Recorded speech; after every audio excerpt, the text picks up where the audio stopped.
El Senado Universitario y Radio y Diario Universidad de Chile presentan el 20º Foro Radial Hablemos Todos, titulado El Panorama de las Disidencias, con las panelistas Caterín Galás Valderrama, académica de la Facultad de Ciencias Sociales de la Universidad de Chile y directora de estudios de Prodemo; Erika Montesinos Urrea, periodista y fundadora de agrupación lésbica Rompiendo el Silencio; y Fernanda Marambio Arellano, senadora universitaria y presidenta de la Comisión de Género y Diversidades. Conduce el director de Radio y Diario Universidad de Chile, Patricio López.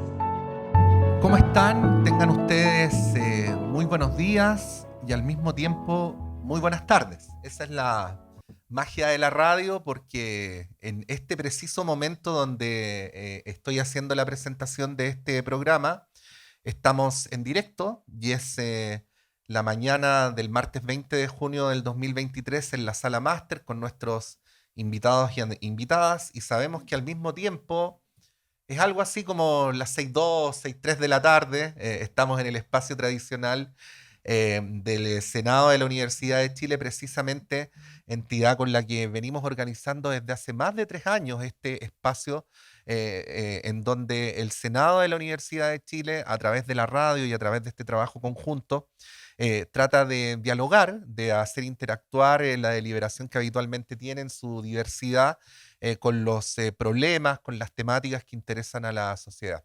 Y estamos justamente en la semana previa al llamado Día Internacional del Orgullo, o el Día del Orgullo LGTBI, que siempre es bueno volver al origen de las fechas, ¿no? Conmemora unas manifestaciones que ocurrieron en Stonewall en 1969 en Estados Unidos, y que tuvieron por propósito reivindicar o visibilizar por primera vez la situación de quienes pertenecen a lo que con el paso del tiempo se ha llamado la diversidad sexual o las disidencias sexuales.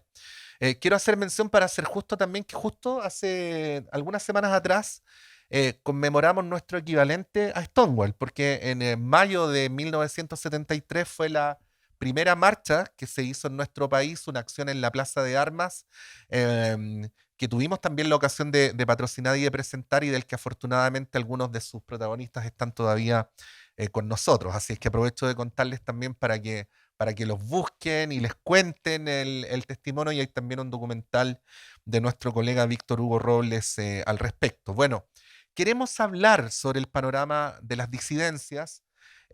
Simplemente decir, para no seguir extendiéndome, 2 cosas. Primero, que organismos internacionales, como por ejemplo Naciones Unidas, nos advierten permanentemente que la situación de las comunidades LGTBI está en riesgo en distintas partes del mundo, debido a políticas, a persecuciones, a discriminaciones. Por lo tanto, la defensa de los derechos de esta comunidad es una defensa en disputa y plenamente vigente en el mundo.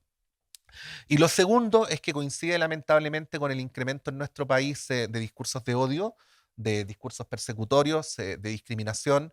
La semana pasada en nuestra radio hacíamos un reportaje sobre el panorama general de las organizaciones en la previa a la marcha del Día del Orgullo, y el elemento en común que encontramos era que sentían miedo, ¿no?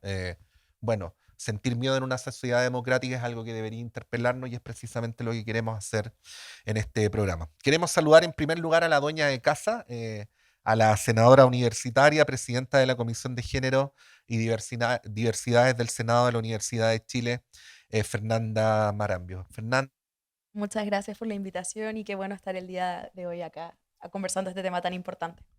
Sí, saludar también a la académica de la Facultad de Ciencias Sociales de la Universidad de Chile y directora de estudios de la Fundación para la Promoción y Desarrollo de la Mujer Prodemu, la profesora Caterín Galás. Caterín, muchas gracias por haberte hecho el tiempo y por estar acá. No, muchas gracias por la invitación. Y saludar también al fundador de Diversifen Chile y coordinador de la Marcha Disidente por la Memoria, Benjamín Sotomayor Ulloa. Benjamín, muchas gracias por estar acá. Gracias a ustedes por la invitación. Si me permiten hacer una pequeña corrección. ¿Sí? El 22 de abril de 1973 se efectuó la primera movilización de disidencias en la Plaza de Armas, sí.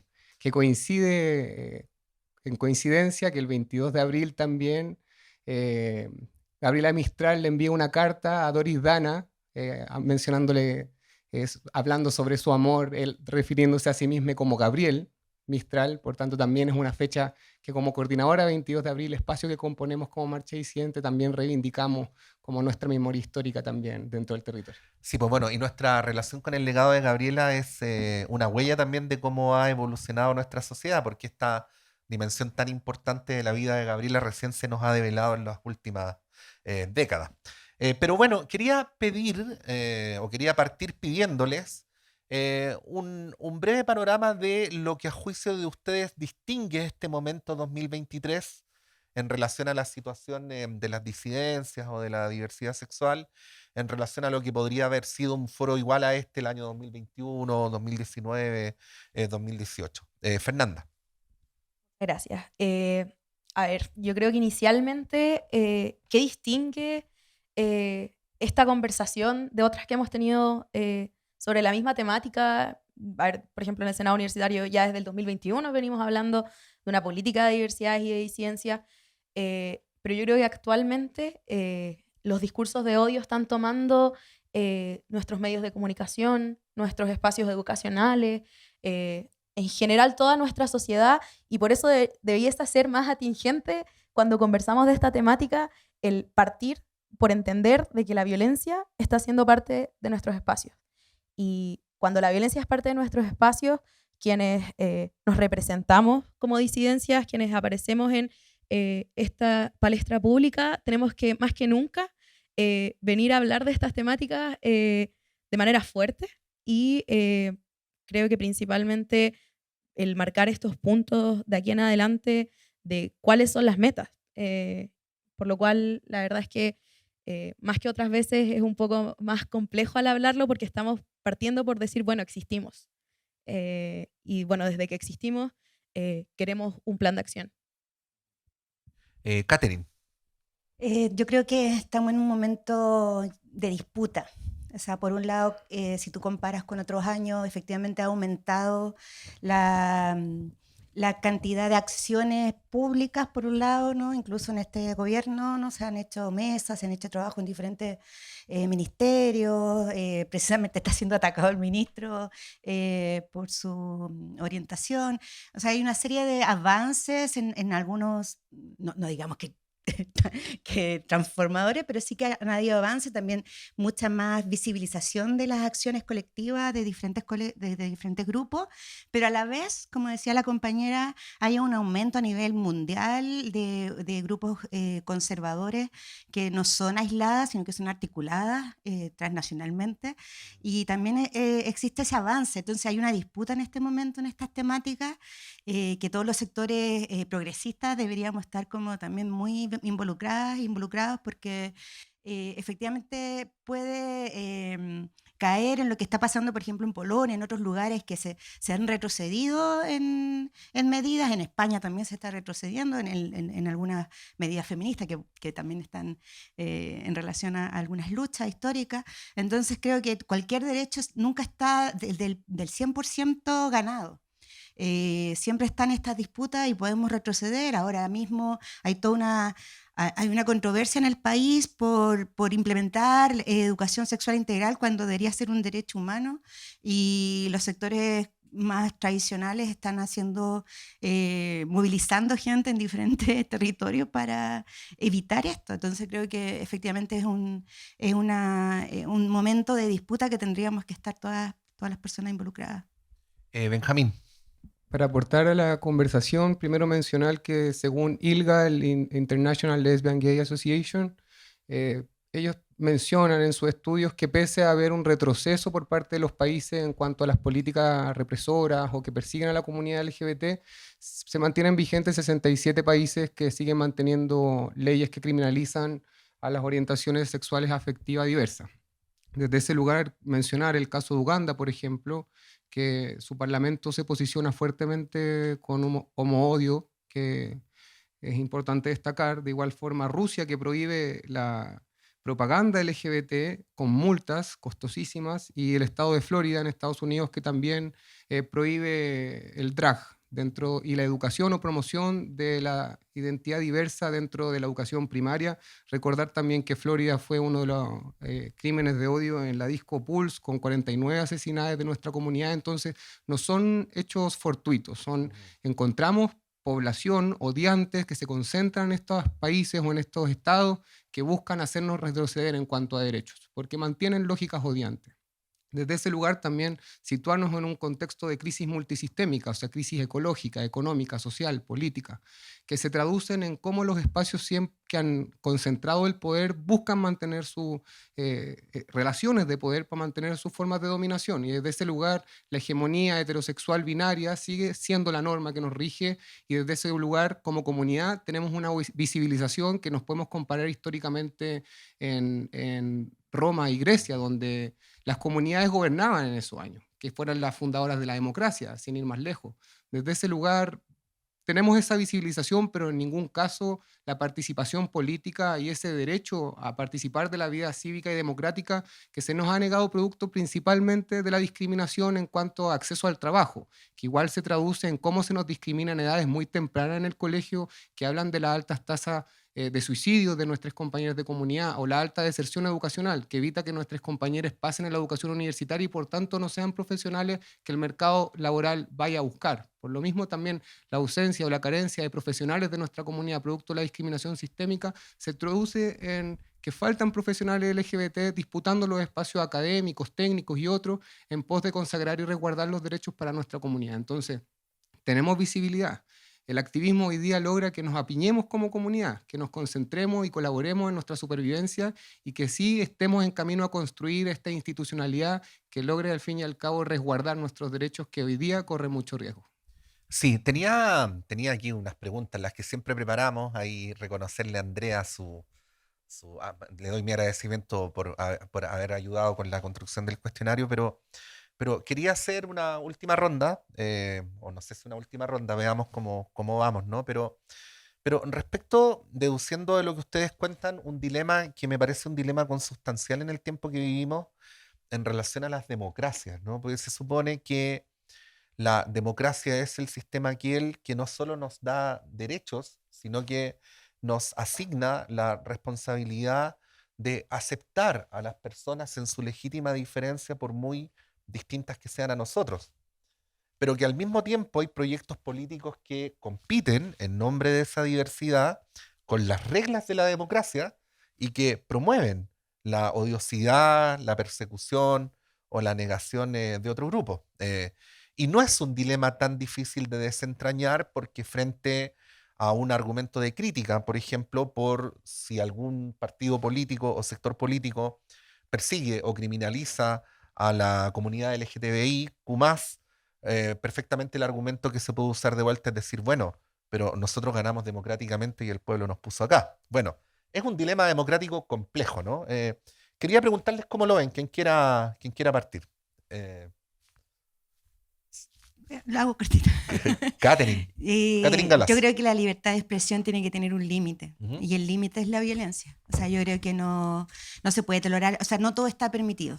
No puede estar permitido en manifestaciones, así como no está permitido en otros países, en las manifestaciones nazis, no debería estar permitido ningún tipo de manifestación que atente o que promueva odio, no solo con las personas de las disidencias sexogenéricas, sino también migrantes, por ejemplo. Aquí en Chile estamos hablando de que son luchas interseccionales, o sea, hay que dejar de pensar que son grupos solo identitarios, sino que aquí también hay dilemas de clase, dilemas de... Porque claro, no es lo mismo, acá hay una cierta promoción o cierta tolerancia más bien de ciertas disidencias que son en realidad muy acordes al sistema, pero cualquier disidencia que esté fuera, por ejemplo, que sea esté en una situación socioeconómica diferente o que sea indígena, etcétera, que tenga otras cruces, son bien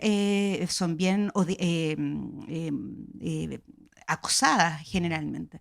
Entonces yo creo que hay un límite y el Estado debería resguardar eso, o sea, deberíamos tener una Defensoría del Pueblo que pueda defender efectivamente incluso de las prácticas heterosis-normadas que las mismas instituciones públicas desarrollan.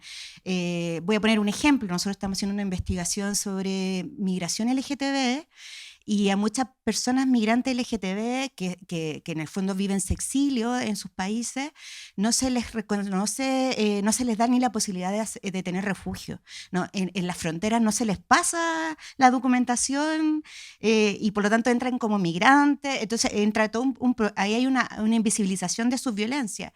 Eso es el Estado el que no está entregando esos papeles, la policía, etcétera. Hay una serie de organismos que no es solamente los sectores de derecha, sino que también está muy afianzada ciertas prácticas que pueden ser sutiles, pero que son bien violentas también en la cotidianidad y en muchas prácticas públicas. Entonces creo que, bueno, respondiendo a tu pregunta, que creo que hay un límite, que no se puede permitir todo, que no es éticamente ni moralmente válido, y ahí el Estado tiene que apostar no por decir que todo es permitido, sino que al revés, sino que decir, bueno, acá el odio no se va a permitir, se va a sancionar. Si tú, Benjamín, estás de acuerdo con la idea de que hay un límite, lo deduzco porque estás asintiendo, ¿no?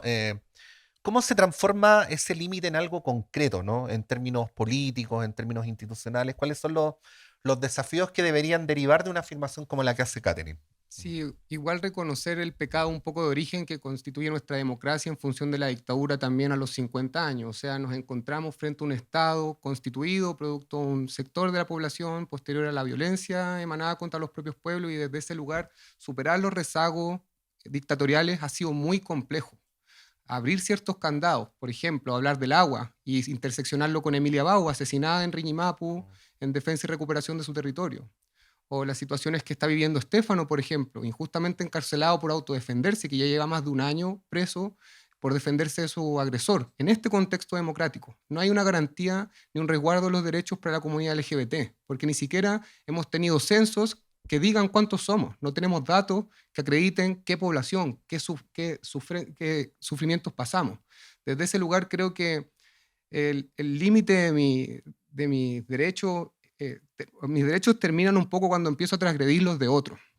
Desde ese lugar también la crisis política en la que estamos es para también en este estado hiperliberal aprender a ponernos los límites que permitan que la convivencia recaiga en espacios cívicos, de conversación democrática, de espacios de tolerancia, donde los discursos que buscan denostar o agredir a otro sean abiertamente sancionados o poniéndoseles límites expresos.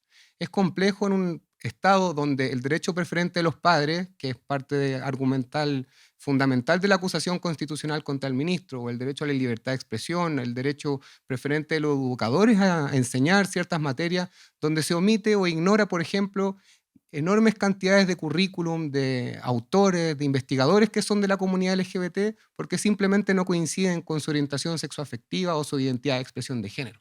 Desde ese lugar, creo que necesitamos en este proceso constitucional aprender a ponernos los límites democráticos, aprender a rayar una cancha en la que la convivencia sea sana, y donde nosotros como Marcha proponemos es que las políticas de los afectos, del cariño, del cuidado, como bien ha trabajado el gobierno, creo que deben ser cosas fundamentales en la construcción de esta nueva democracia que nos estamos abriendo con estos procesos constitucionales que hemos abordado este último tiempo.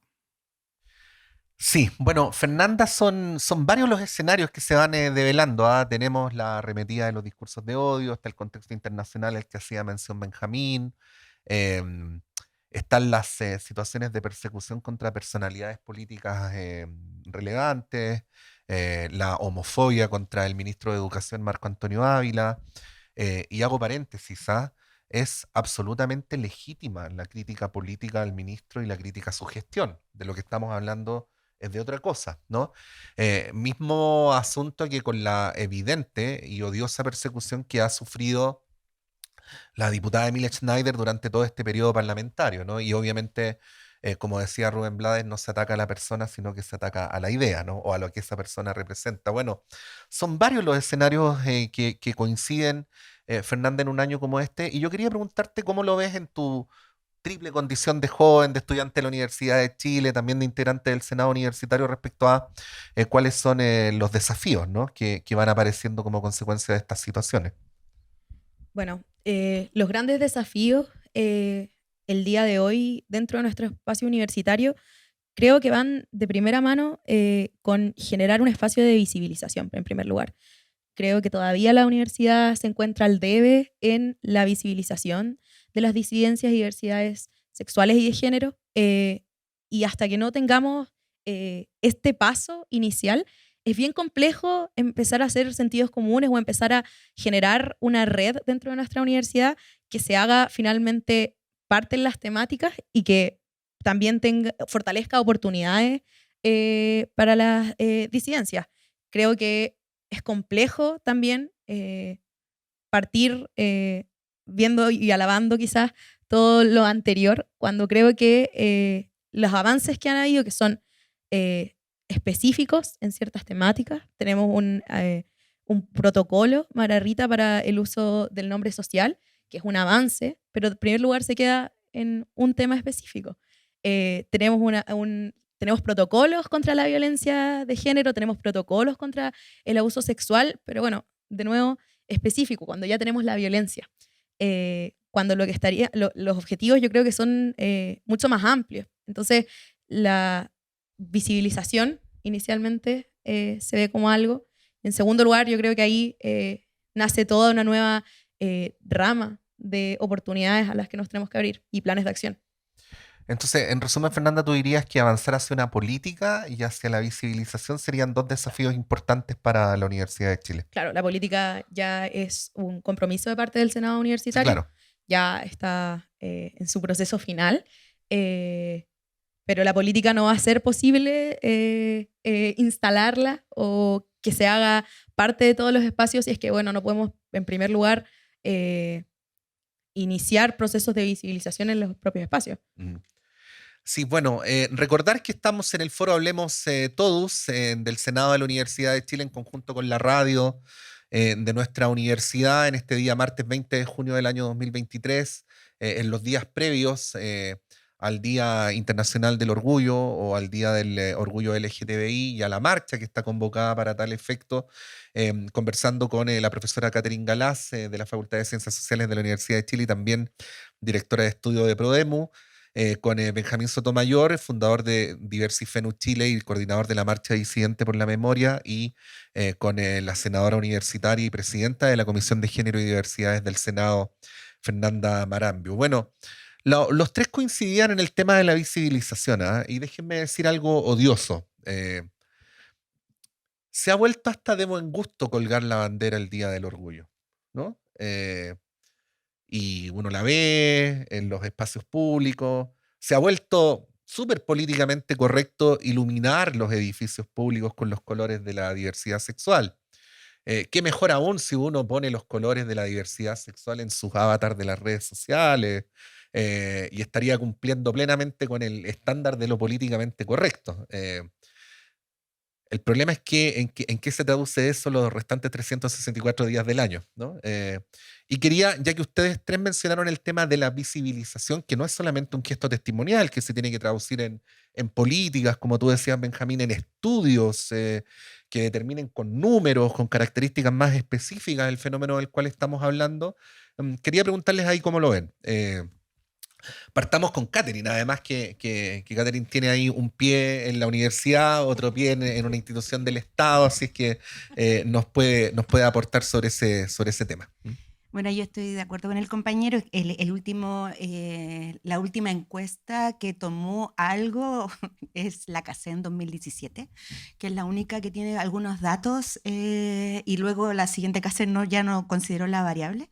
Ahora se está instalando recién en la toma del siguiente censo, pero también ahí hay unas críticas porque también se coloca a ciertas orientaciones y ciertas identidades y deja fuera, por ejemplo, a otras posibilidades, queer, no binarias, género fluido, etc. Hay una serie de otras orientaciones e identidades que quedan fuera, ¿no? Entonces también ahí va a quedar como un poco al debe.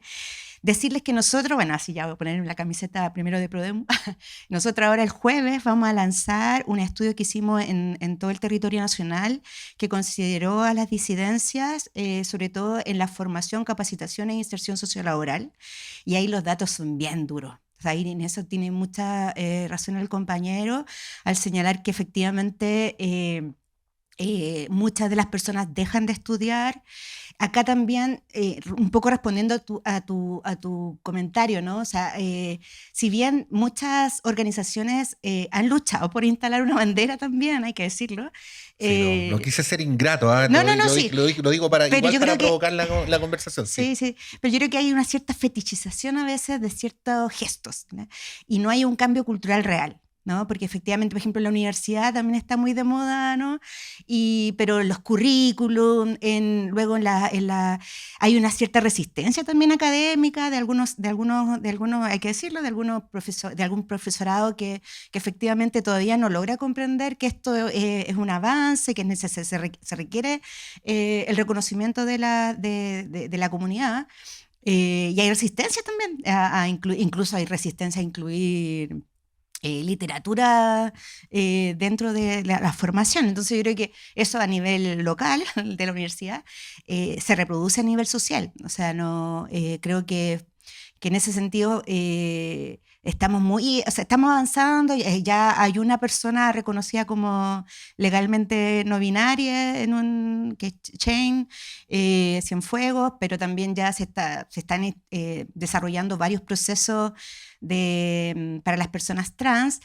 Pero lo que conversábamos, por ejemplo, la semana pasada en Chillán con organizaciones, también hay una cierta, y medio polémico lo que voy a decir, que está bien, por un lado, todo el avance que ha tenido la comunidad trans en su visibilización, pero a veces la discusión de las disidencias está ahora encajonada solo en la comunidad trans, cuando hay otras orientaciones e identidades que han sido históricamente también subalternizadas. Entonces quedan como bajo la mesa frente a estos gestos que son necesarios, obviamente, Claro, el baño, no están todos los grupos en la misma situación. Claro, no están todos y a veces quedan muy postergados también en su necesidad. Entonces yo creo que si la universidad o si el país quiere avanzar, tiene que obviamente hacer partícipe a toda la comunidad y ver las necesidades variadas que tienen las diferentes orientaciones e identidades de género.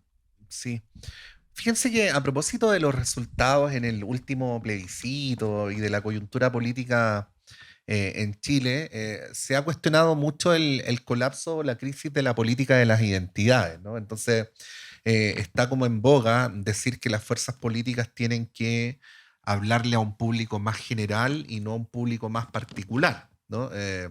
Y eso eventualmente, digo, tomado desde una cierta perspectiva, podría poner en cuestión el trabajo político de las organizaciones de la comunidad LGTBI, ¿no? Pero uno siempre dice, la realidad, en vez de mirarla como un obstáculo, puede verse también como una oportunidad o como un desafío, ¿no? ¿Cómo piensas tú, Benjamín, que se debe plantar o plantear la comunidad en este escenario, que es distinto al escenario que teníamos hace 3 o 4 años atrás, cuando se suponía que los vientos soplaban a favor de la promoción de las diversidades en la agenda política?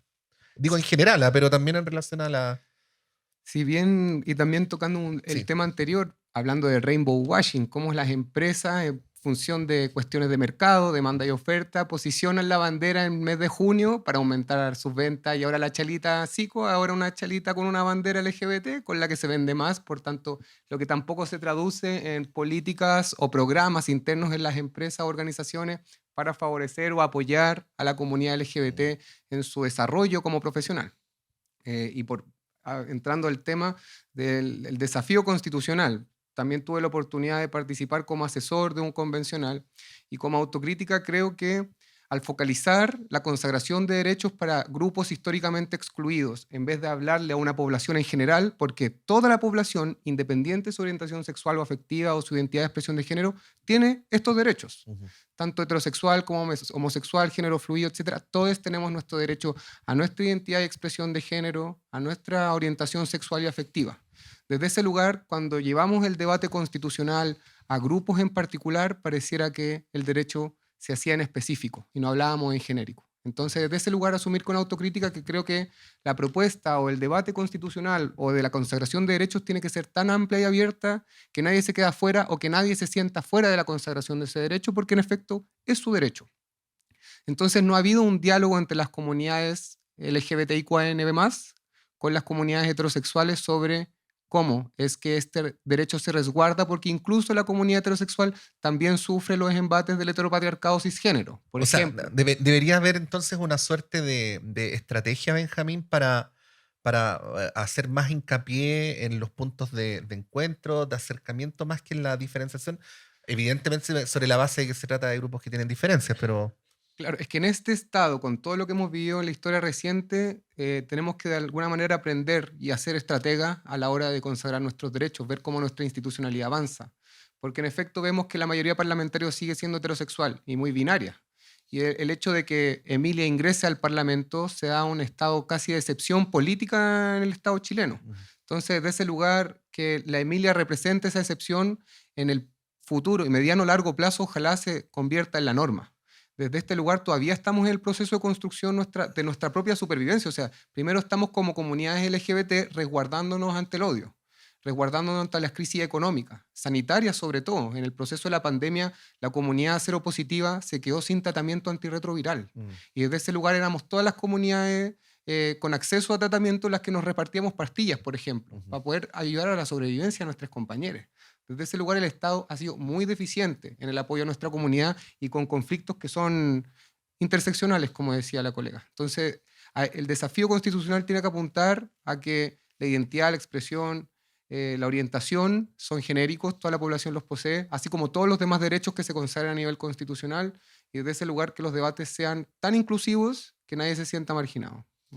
Sí, Fernanda, bueno, cuando uno mira el debate contingente y cuando ve las críticas a un ministro o a una situación en particular o a una determinada política, no hay que raspar mucho, basta con que uno así como que hinque un poquito la uña para darse cuenta que el trasfondo es la oposición a la educación sexual integral, ¿no? Y de hecho no hay mucho disimulo en esa idea fuerza que ustedes han escuchado seguramente harto durante las últimas semanas de que la educación no se meta en cuestiones que son propias de las familias, ¿no? Y a mí me parece importante que ya que estamos hablando de esto, visibilicemos también la importancia de la educación sexual integral y el rol que puede jugar en los desafíos que nos estamos planteando, porque es un debate contingente, ¿no? Es un debate que trata de instalarse, que hay resistencias para que se instale, y evidentemente detrás de eso hay una disputa que en vez de invisibilizar, mejor que la iluminemos, ¿no? Bueno, Fernanda, ¿quién mejor que tú, que además estás en la Universidad de Chile, para hacer un análisis sobre esto? Bueno, la universidad y en general los espacios educacionales son constantemente, y no es necesario ir muy atrás, siempre han sido cuestionados en cuáles son las temáticas que se tratan dentro de los espacios educacionales. Se cuestiona el cómo se enseña y algo que resuena mucho en nuestra universidad, que es el tema de la libertad de cátedra. Se pone en cuestionamiento constantemente con este tipo de temáticas, porque bueno, finalmente cada profesor puede hacer lo que quiere o no puede hacer lo que quiere.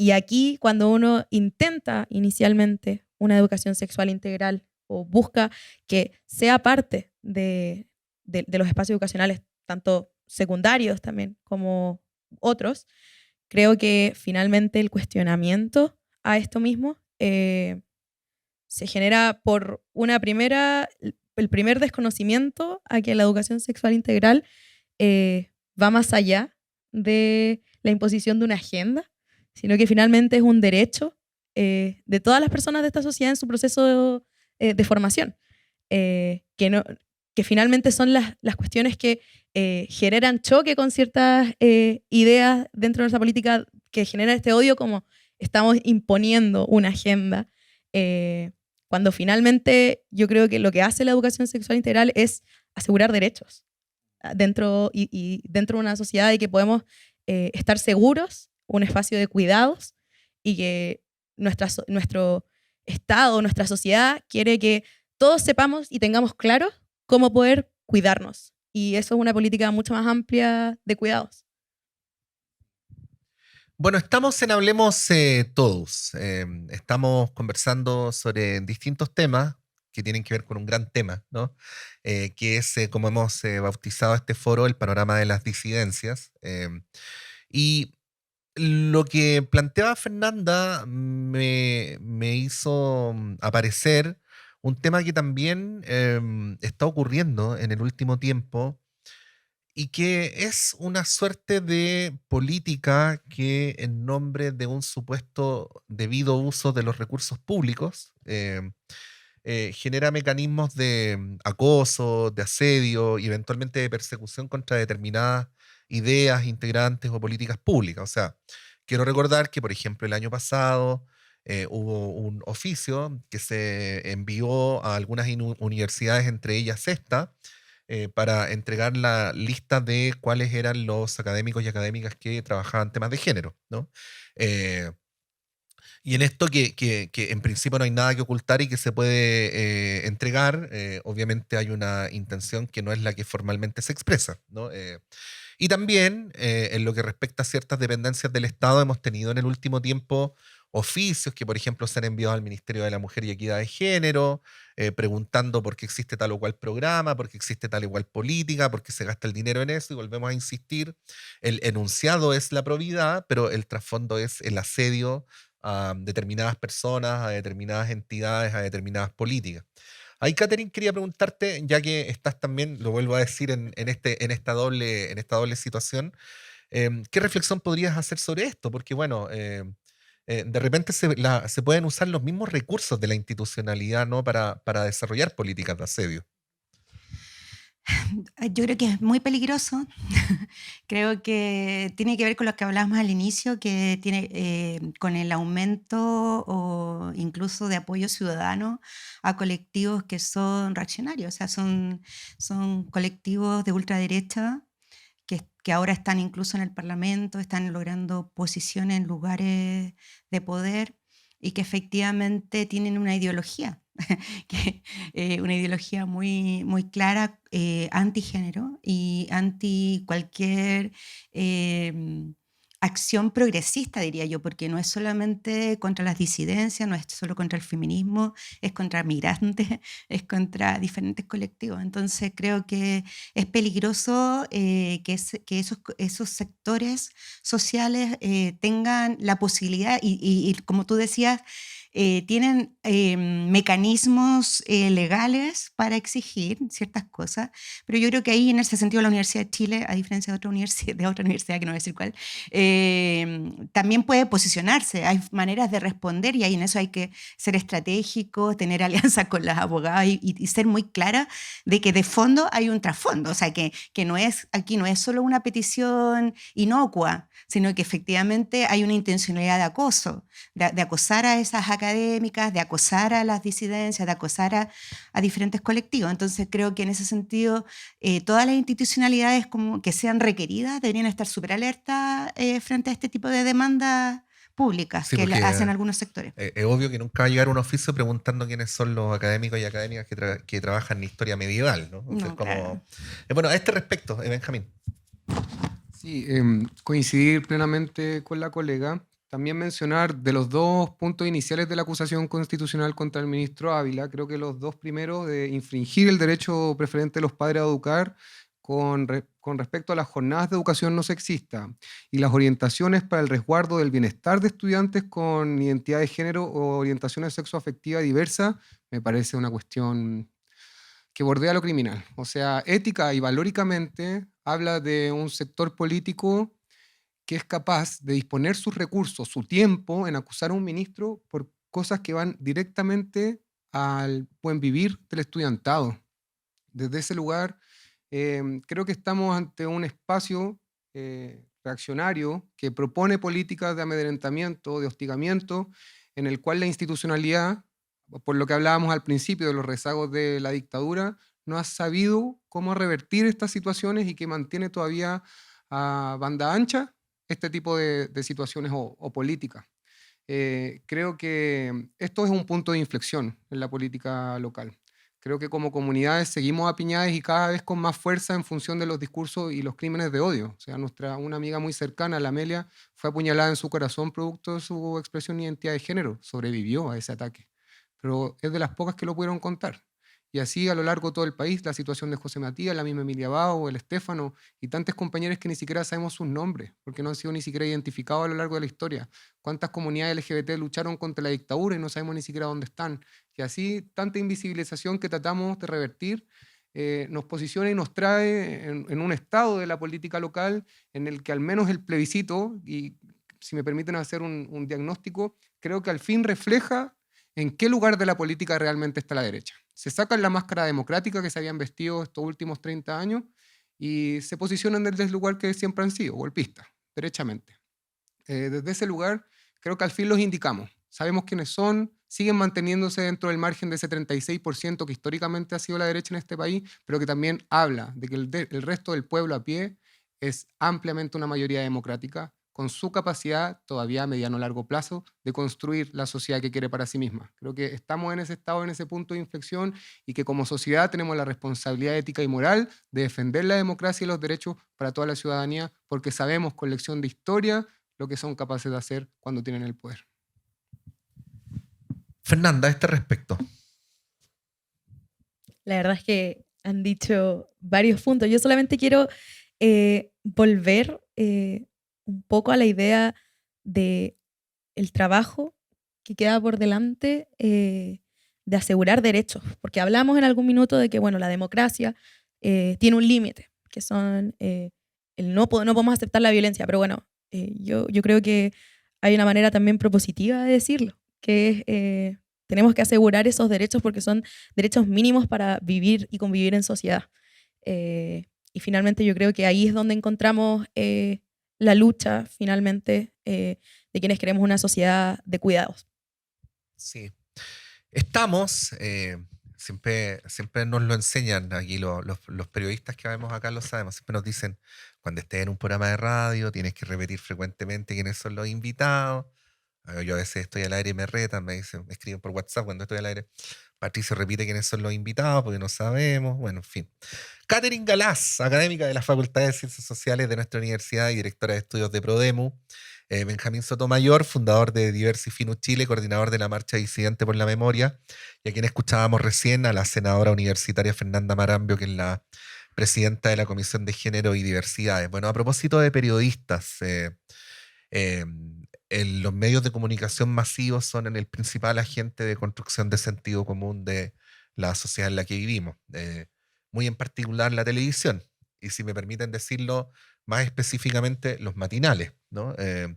Bueno, hay un rol de los medios en general, hay un rol del periodismo en particular, en lo que estamos hablando, ¿no? En cómo se puede inclinar la balanza en función de un sentido común o del otro, de la consideración de cuáles son los temas más importantes o menos importantes, en fin. ¿Cuál es el juicio que ustedes tienen de cuál es el rol que juegan los medios en esto? Catherine Galás se ríe de antemano, así que sospecho que tiene algo muy interesante que decir. ¿Ah? No. Bueno, yo soy de origen periodista. Lo sé, ¿ah? Soy de origen periodista, Sí. y trabajé con la vieja guardia, Yana Levín, con Livio Pérez en La Nación hace muchos años, más de 20 años. Que no te escuche Yarna eso de vieja guardia. Bueno, me refiero a quienes estamos en el programa del Senado, a esta hora 6 y tanto, recordar que a las 7 viene Yarna. Sí, otro tipo de periodismo, a eso me refiero. Sí. Yo creo que el problema, no sé si son los periodistas en sí, quizá también ahí hay un tema que discutir sobre la formación de los periodistas, ese es otro tema, pero creo que es la medios de comunicación que en el fondo son la mayoría, lamentablemente están en manos de la derecha. Son la mayoría de los medios de comunicación de todos los tipos están concentrados, ¿no?, en ciertas lógicas y tienen una pauta detrás, ¿no? No son medios que esta idea de la objetividad, sino que en realidad tienen una pauta que es posicionar ciertos temas, invisibilizar otros, polemizar, etc. Y claro, los periodistas muchas veces tienen poco que hacer ahí frente poder hegemónico de los medios, aunque yo creo que siempre hay una posibilidad de margen de acción que estamos perdiendo en el periodismo. Yo siento que hay periodistas que están mucho reproduciendo y no cuestionando, no haciendo ese gesto de cuestionar a las autoridades o cuestionar a las personas que están hablando, sino que están reproduciendo casi que son a veces... Me molesta ver que son casi reproductores de los comunicados, etcétera, ¿no? Entonces creo que falta más periodismo de investigación, falta ese periodismo más jugado que en el fondo cuestione estos posicionamientos. Hay muy pocos periodistas en ese lugar. Bueno, esta radio es un ejemplo, pero hay otros lugares, pero muy pocos, de periodismo alternativo casi. Pero yo creo que eso, que es muy difícil porque en el fondo todos estos sectores que hemos estado hablando, por donde se mueven muchas veces es a través de los medios de comunicación, de instalar los temas más conservadores y también a través de las redes, ¿no? Las redes sociales, de bots ahora, ¿no? Sí. Etcétera. Sí, Benjamín, por decir algo, si te sugiere lo puedes continuar o si no, como estimes. También ocurre harto en los medios de comunicación de personas que reivindican una identidad sexual personal diversa, ¿no? Pero que luego no traducen eso en una contribución a la creación de sentidos comunes o de una sociedad que comparta los valores del abrazo de la diversidad, ¿no? Es como que se queda en la reivindicación individual y no necesariamente se transforma en un elemento más de análisis o de mirada más general. Lo comento por si te sugiere algo lo que estoy comentando, sino como estimes. Sí, igual mencionar que estudié un año periodismo en Gómez Villa. Entré a la universidad a estudiar periodismo el 2012 y la primera clase de ética y tratamientos periodísticos, María Oliva Monker nos dice, bueno, si ustedes quieren cambiar el mundo desde el periodismo, les digo que en Chile la prensa está controlada por dos grupos económicos, el grupo Copesa de Álvaro Sayé y el Mercurio de Agustín Edwards, así que piénselo dos veces. Yo lo pensé y me fui a ingeniería. Desde ese lugar, creo que dada la concentración de medios que existe en el país, incluso potenciando una ley de medios, creo que hay una herramienta que desde el periodismo o desde los comunicadores, les comunicadores, nos ha ocupado con el potencial que tiene y hay un fenómeno que yo siempre menciono que hay que prestarle especial atención y es que las niñas, las infancias, hoy día celebran sus cumpleaños con logos de TikTok, por ejemplo, o de redes sociales como Instagram. Ya no es el personaje que buscan en la torta como Spider-Man, ahora es TikTok. Desde ese lugar, la desinformación que corre en estas plataformas es de tal magnitud y que un poco lo podemos traducir como uno de los grandes factores que explican el rechazo. No el único, definitivamente, pero sí uno de los grandes. Desde ese lugar creo que los desafíos que tenemos a nivel de generación de contenido para disputar el espacio comunicacional es gigantesco. Y también, por otro lado, y algo que yo siempre menciono, ser de la comunidad LGBTQINB+, no es un valor en sí mismo. Luchar contra el odio, sí. Y en esos aspectos es que tenemos que hacer una especial diferencia, porque vimos incluso en las campañas del rechazo, compañeros de la comunidad LGBT votando a favor del rechazo o promocionando el rechazo, perdonando a quien había cometido un acto de odio, de violencia, que le habían disparado incluso. Entonces, desde ese lugar... O sea, no son mejores, ¿no? Es solo que tampoco son peores. Claro, somos comunes igual que todos, sí. Pero desde algún lugar el enfrentarnos a la violencia sistémica desde edades muy tempranas y también hacer mención a cómo la comunidad intersex es mutilada en sus genitales al nacer, producto del adoctrinamiento heterosexual del doctor, del pediatra que le revisa, y con un procedimiento que les podría contar, pero que en verdad no... Pero sigue existiendo mutilación a niñas, producto de una cuestión biologicista occidental. Entonces, desde ese lugar hay mucho que hacer desde la comunicación. Creo que hay espacios en los que tenemos que trabajar y prestarles especial atención, y que los desafíos también como comunidad, que al ser una comunidad tan amplia, con tantas letras, que crecemos cada vez más en función de cómo nos vamos reconociendo también, es que se amplían los desafíos, al ser también grupos más grandes de personas. Entonces, la diversidad es tanta también, políticamente somos muy diversos también, lo que tampoco habla de una comunidad 100% coordinada en la lucha de sus derechos, y que las visiones de cada forma de consagrar su derecho terminan siendo más importantes que la lucha colectiva o común por un propósito final. Sí, yo no quisiera que se nos fuera todo el tiempo sin subrayar o mencionar que ya que estamos en este foro que es organizado en conjunto con el Senado, la Universidad de Chile está trabajando en en una política de diversidades, que ya se había referido a eso Fernanda. Es importante mencionar porque es importante, valga la redundancia, pero decírselo no solamente a quienes nos están escuchando y pertenecen a la comunidad de la Universidad de Chile, sino tanto más a quienes no pertenecen. Y bueno, y contar qué es lo que se espera también, senadora Fernanda, de la implementación de esta política. Bueno, la política tiene dos grandes objetivos. En primer lugar, generar planes de acción bajo la idea de erradicar las discriminaciones, las desigualdades y la violencia. Eso es un gran punto, que es la primera parte que habíamos conversado.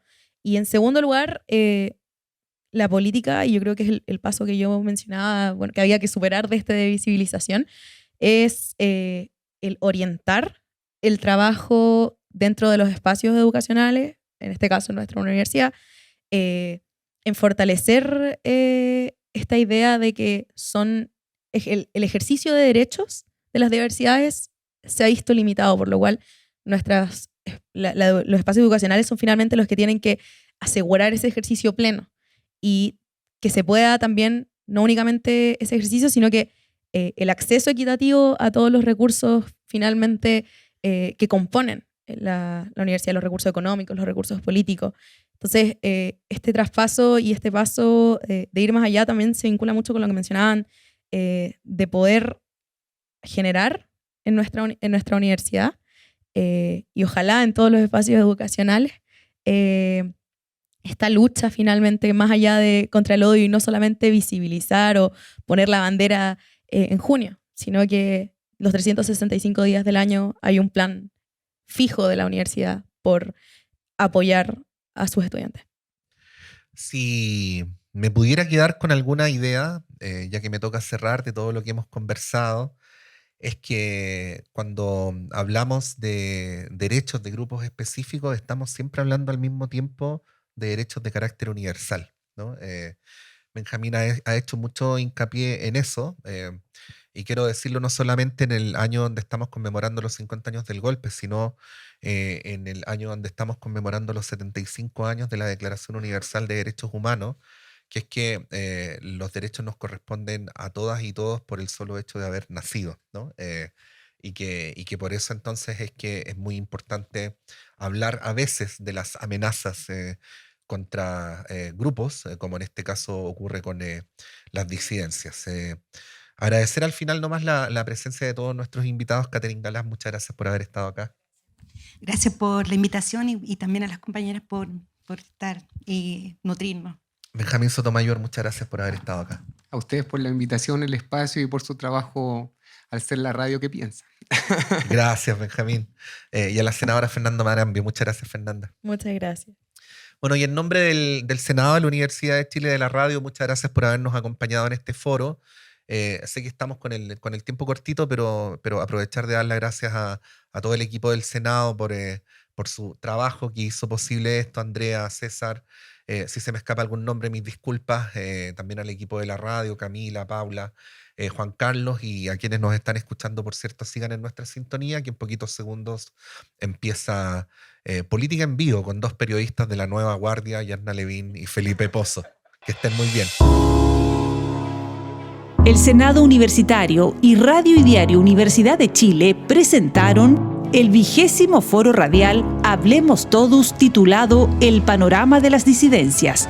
Condujo el director de Radio y Diario Universidad de Chile, el periodista Patricio López.